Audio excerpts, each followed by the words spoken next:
नमस्कार दोस्तों, प्यारे बच्चों। आज एक बार फिर से M K unique studies YouTube channel पर आपका हार्दिक अभिनंदन, स्वागत है।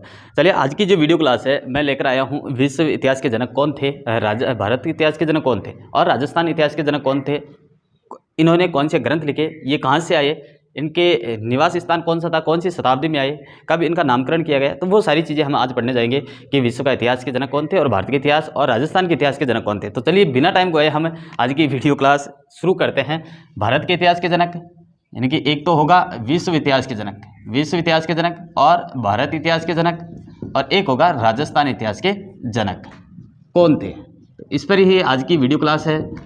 विश्व इतिहास के जनक, भारत इतिहास के जनक, राजस्थान इतिहास के जनक कौन थे। तो आप वीडियो को ज़्यादा से ज़्यादा लाइक शेयर सब्सक्राइब करना और वीडियो को शुरू से लेकर अंत तक देखना, जिससे आपको समझ में भी आ जाए और नोट्स कॉपी में आप उतार लीजिएगा। चलिए बात करते हैं विश्व इतिहास के जनक। तो विश्व इतिहास की बात करें तो ये हम बात करें, ये क्या है, पृथ्वी। ये अपनी क्या है, पृथ्वी।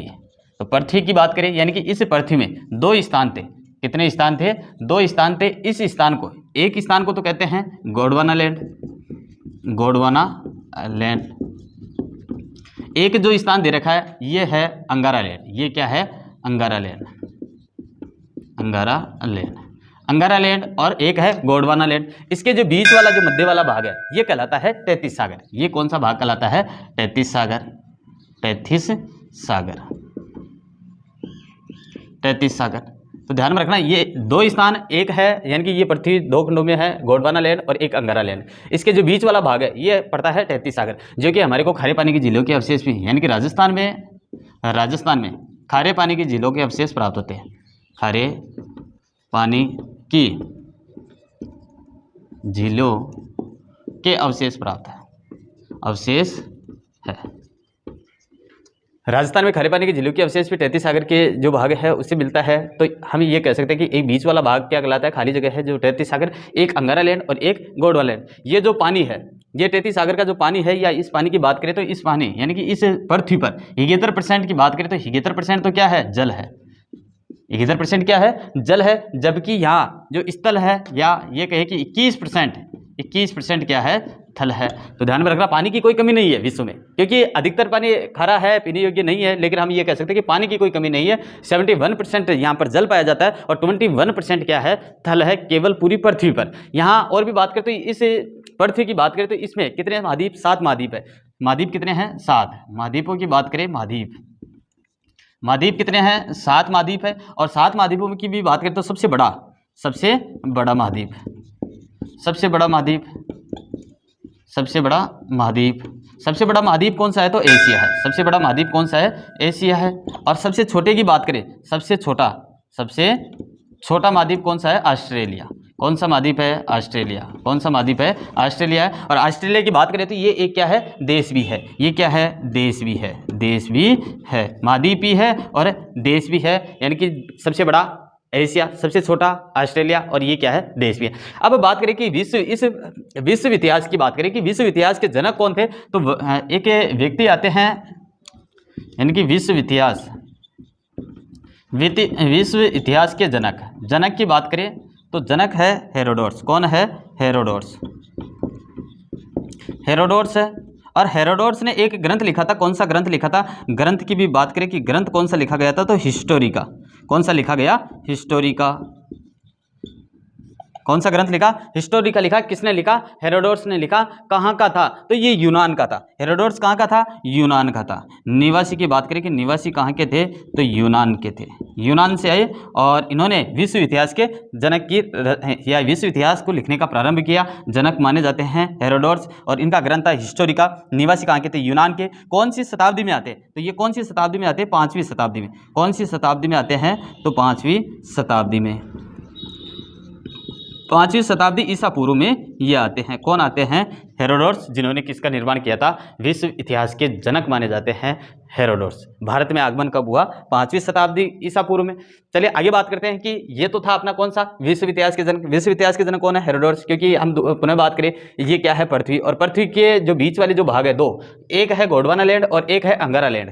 गोंडवाना लैंड और अंगारा लैंड के जो बीच वाला जो भाग है, ये भाग कहलाता है तैतीस सागर, जिनमें राजस्थान में खारे पानी के झीलों के अवशेष भी प्राप्त होते हैं। यहाँ 71% 71% यहाँ पर जल पाया जाता है और 21% क्या पाया जाता है? थल पाया जाता है, यानी कि जमीन है यहाँ पर। तो महाद्वीप, यहाँ कितने महाद्वीप है? 7 महाद्वीप है। इस विश्व में कितने महाद्वीप? 7 महाद्वीप। सबसे बड़ा महाद्वीप कौन सा माना जाता है? एशिया। और सबसे छोटा कौन सा है? ऑस्ट्रेलिया, जो क्या है एक देश भी है। विश्व इतिहास के जनक कौन है? हेरोडोटस, क्योंकि इन्होंने एक ग्रंथ लिखा था हिस्टोरिका। उस हिस्टोरिका ग्रंथ में यही प्रमाण मिलता है कि विश्व इतिहास लिखने वाले कौन थे? हेरोडोटस। निवासी कहाँ के थे? यूनान के। और भारत में इनका आगमन कब हुआ? 5वीं शताब्दी में। अब बात करते हैं भारत के जनक, यानी कि भारतीय इतिहास के जनक कौन थे? भारतीय इतिहास के जनक, भारतीय इतिहास के जनक, यानी कि हम बात करें कि भारत के इतिहास के जनक की, तो भारत के इतिहास के जनक माने जाते हैं वेदव्यास। क्योंकि वेदव्यास इसलिए माने जाते हैं क्योंकि ग्रंथ कौन सा था? महाभारत। भारतीय इतिहास के जनक, यानी कि ये क्या है? भारत। और भारत के इतिहास के जनक की बात करें, भारत के इतिहास के जनक यानी कि जनक कौन थे? तो जनक थे वेदव्यास, वेदव्यास। और इनका एक ग्रंथ था, ग्रंथ कौन सा था? ग्रंथ था महाभारत, महाभारत। और महाभारत का प्राचीन नाम, महाभारत का प्राचीन नाम मिलता है, प्राचीन नाम क्या मिलता है? जय संहिता।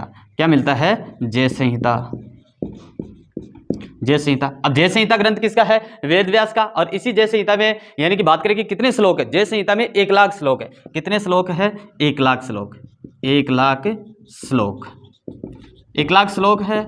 और ये किसका अंग माना जाता है? तो अंग की बात करें, अंग या भाग, अंग या भाग, अंग या भाग माना जाता है गीता का। किसका माना जाता है? गीता का। और एक युद्ध का वर्णन भी मिलता है हमारे को, कुरुक्षेत्र, युद्ध का वर्णन भी मिलता है। इसी समय कौन सा युद्ध हुआ था? कुरुक्षेत्र, कुरुक्षेत्र। कुरुक्षेत्र कहाँ है? हरियाणा में। कहाँ पर है? हरियाणा में। क्या है? कुरुक्षेत्र। और ये युद्ध चला था कितने दिन? 18 दिन तक। ये युद्ध कितने दिन चला? 18 दिन तक, 18 दिन तक। पुनः देखिए, ये अपना भारत है और भारत के इतिहास के जनक किसको माना जाता है? वेदव्यास को। ग्रंथ कौन सा लिखा था? वेदव्यास ने महाभारत लिखा था। प्राचीन नाम, इस महाभारत का प्राचीन नाम क्या मिलता है? जय संहिता। और जय संहिता में कितने श्लोक है? 1 लाख श्लोक। अंग व भाग किसका माना जाता है? जय संहिता, गीता का माना जाता है। युद्ध की भी बात करें तो एक कुरुक्षेत्र जो कहाँ पर है? हरियाणा में। ये कितने दिन तक चला था? 18 दिन तक ये युद्ध चलता है। किसका? भारत में कुरुक्षेत्र। चलिए, हमने विश्व इतिहास और भारतीय इतिहास के बारे में बात की। अब करते हैं कि राजस्थान के इतिहास के जनक कौन थे? राजस्थान इतिहास के जनक, यानी कि राजस्थान की बात करें, यानी कि ये है अपना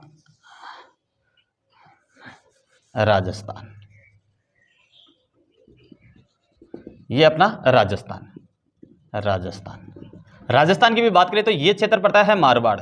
कौन सा क्षेत्र पड़ता है? मारवाड़ रियासत पड़ती है, यानी कि राजपूताना। और हम ये इधर वाली जो है मेवाड़ रियासत, ये कौन सी है? मेवाड़ रियासत। और इसी के ऊपर ये है आमेर अपना, ये क्या है? आमेर। ये कौन सा क्षेत्र पड़ता है? बीकानेर। ये कौन सा क्षेत्र पड़ता है?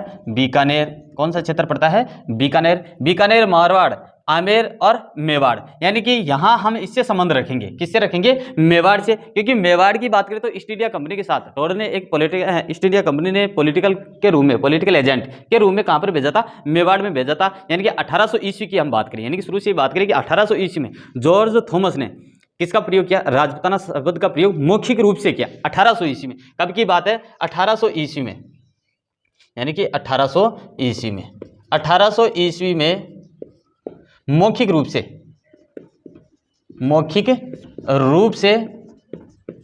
से जॉर्ज थॉमस ने मौखिक रूप से क्या किया? इस राजपूताना शब्द का प्रयोग किया, राजपूताना शब्द का प्रयोग किया। तो ध्यान में रखना, मौखिक रूप से प्रयोग किसने किया? जॉर्ज थॉमस ने किया। कब किया? 1800 ईस्वी में। 1800 ईस्वी में मौखिक रूप से हो गया, यानी कि लगभग 19वीं शताब्दी में। ये कब की बात है? 19वीं शताब्दी। एग्जाम में चाहे 1800 ईस्वी है या 19वीं शताब्दी, दोनों में से एक आ जाए तो आपको 19वीं शताब्दी करना है। यदि 19वीं शताब्दी नहीं आता है, 1800 ईस्वी आता है, तो 1800 ईस्वी में करना। 1805 की बात करें कि 1805 में एक लेखक था विलियम फ्रैंकलिन। कौन था? William Franklin. कब की बात है? 1805 में। 1805 की बात करें, 1805 एक लेखक था, और लेखक कौन था? विलियम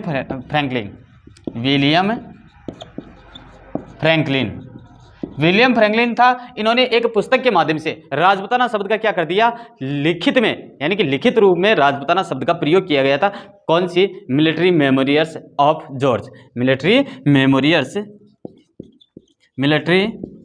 मेमोरियल्स ऑफ जॉर्ज, इस नाम से, यानी कि इस पुस्तक में राजपूताना शब्द का राजपूताना शब्द का क्या किया, लिखित में प्रयोग किया। लिखित में क्या किया इन्होंने, प्रयोग किया। तो ध्यान में रखना, मौखिक रूप से करने वाले जॉर्ज थॉमस थे। कब की बात है, 1800 ईस्वी में। और 1805 में इन्होंने क्या कर दिया, विलियम फ्रैंकलिन ने मिलिट्री मेमोरियल्स ऑफ जॉर्ज के अनुसार राजपूताना शब्द का एक लिखित में प्रयोग कर देते हैं। तो ये आपको चीज ध्यान में रखनी है। अब आगे बात करें कि राजस्थान के इतिहास के जनक कौन माने जाएंगे, तो कर्नल जेम्स टोड राजस्थान इतिहास के जनक। राजस्थान इतिहास के जनक जनक कौन थे, तो जनक की बात करें कर्नल जेम्स टोड। कौन थे, कर्नल जेम्स टोड। ध्यान में रखना, कर्नल जेम्स टोड ने किसकी कौन सी इतिहास की रचना की, राजस्थान के जनक माने जाते हैं कौन, कर्नल जेम्स टोड। इन्होंने 1829 में एक पुस्तक लिखी थी। 1829 में कर्नल जेम्स टोड ने एक पुस्तक लिखी थी। 1829 में कर्नल जेम्स टोड ने कौन सी पुस्तक लिखी, the annals and activities, the annals and activities of Rajasthan नामक एक पुस्तक लिखी। और उस the annals and activities of Rajasthan नामक पुस्तक में ही किसका वर्णन किया गया, इतिहास, यानी कि राजस्थान के इतिहास का वर्णन यहाँ पर मिलता है। और इस पुस्तक का दूसरा नाम बात करें तो द सेंट्रल, इसी पुस्तक का क्या नाम है, the central western of Rajasthan, the central western of Rajasthan, यानी कि इसी पुस्तक का दूसरा नाम है। और इन्होंने एक पुस्तक और लिखी, एक पुस्तक कौन सी लिखी, यानी कि एक पुस्तक और लिखी, यानी कि पश्चिमी भारत की यात्रा। क्योंकि बात करें तो ये राजस्थान और ये पॉलिटिकल एजेंट के रूप में ये मेवाड़ में आए। और ईस्ट इंडिया कंपनी ने कहाँ पर भेजा, मेवाड़ में भेजा। ईस्ट इंडिया कंपनी ने कहाँ पर भेजा, मेवाड़ में भेजा। और यहाँ का जो सिसोदिया वंश का राजा था, यानी कि सिसोदिया वंश का राजा कौन था, भीम सिंह सिसोदिया ने इसके साथ 1818 ईस्वी में एक सहायक संधि कर लेते हैं। 1818 ईस्वी में क्या कर ली, सहायक संधि कर ली। किसने, भीम सिंह सिसोदिया ने। किसने कर ली, भीम सिंह सिसोदिया ने 1818 ईस्वी में सहायक संधि कर ली। और भी बात करते ये आए कहाँ थे, राजस्थान में सबसे पहले कहाँ पर आए थे, तो ये बात करें कि जो ये पश्चिम वाला भाग है, ये राजस्थान के जो पश्चिम वाला क्षेत्र है, इसी पश्चिम में वेस्टर्न में ये क्या आते हैं, यहाँ पर ये क्या करते हैं, आगमन होता है। यानी कि जो राजपूताना है उस राजपूताना में भी प्रवेश करते हैं। और इसी के आधार पर पश्चिमी भारत की इन्होंने यात्रा की। और पश्चिमी भारत की क्या की, यात्रा की। और यात्रा करने के कारण, पश्चिमी भारत की यात्रा करने के कारण इन्होंने एक पुस्तक भी लिख दी थी। कौन सी थी, वेस्टर्न ट्रेवलर्स इन इंडिया। यानी कि पश्चिमी भारत की यात्रा की और इन्होंने एक पुस्तक लिखी। पुस्तक का क्या नाम था,